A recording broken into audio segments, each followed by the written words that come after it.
BNP স্থায়ী কমিটির সদস্য নজরুল ইসলাম খান বলেছেন, সংখ্যানুপাতিক ভোট ব্যবস্থা কিছু রাজনৈতিক দলের অযৌক্তিক দাবি। তিনি বলেন, পিআর পদ্ধতিতে নির্বাচনে রাজি হলেও আগামী নির্বাচনে তা বাস্তবায়ন সম্ভব নয়, কারণ সংবিধান সংশোধন না হওয়া পর্যন্ত এই ব্যবস্থা কার্যকর করা যাবে না। রিপোর্ট করেছেন সিকান্দার রেমান। বিএনপির ৪৭তম প্রতিষ্ঠা বার্ষিকীর অনুষ্ঠান উদযাপন কমিটির যৌথ সভা হয় নয়াপল্টনে বিএনপির কেন্দ্রীয় কার্যালয়ে। অবাধ, সুষ্ঠু ও গ্রহণযোগ্য নির্বাচন বাস্তবায়ন নিয়ে এখনও ষড়যন্ত্র চলছে বলে অভিযোগ করেন বিএনপির সিনিয়র যুগ্ম মহাসচিব রুহুল কবির রিজভী।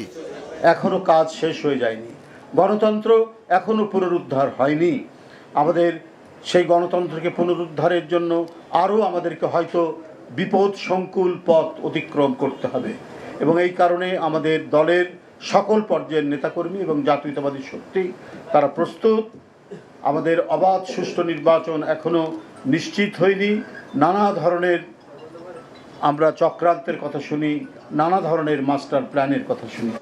সাংবাদিকদের এক প্রশ্নের জবাবে বিএনপির স্থায়ী কমিটির সদস্য নজরুল ইসলাম খান প্রশ্ন করেন, পিআর পদ্ধতিতে নির্বাচনের কথা বলে গোটা নির্বাচন ব্যবস্থা বদলে দেওয়ার চিন্তা কতটা যৌক্তিক।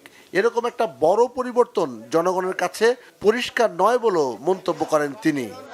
জনগণের কাছে কেউ এই বিষয়টা পরিষ্কার করে নাই, অথচ জনগণের উপর আমরা চাপিয়ে দিতে চাচ্ছি একটা নতুন পদ্ধতি যে সম্পর্কে তাদের কোনো ধারণা দেওয়া হচ্ছে না। এটাই হলো প্রশ্ন আমাদের কাছে। আপনার পিআরের পক্ষে বা বিপক্ষে এটা বলার তো সময়ই আসে না এখনো, কারণ ব্যাপারটা তো আপনি পরিচ্ছন্নই করতেছেন না যে আপনি কি ধরনের একটা পদ্ধতি চান যে পদ্ধতিতে নির্বাচন অনুষ্ঠিত হবে। সংবিধান সংশোধন করার ক্ষমতা সংসদের হাতে, তাই নির্বাচন ছাড়া সংবিধান সংশোধন করে কার্যকর করতে হবে এমন কোনো সিদ্ধান্ত বাস্তবায়ন সম্ভব নয় বলেও জোর দেন নজরুল ইসলাম খান।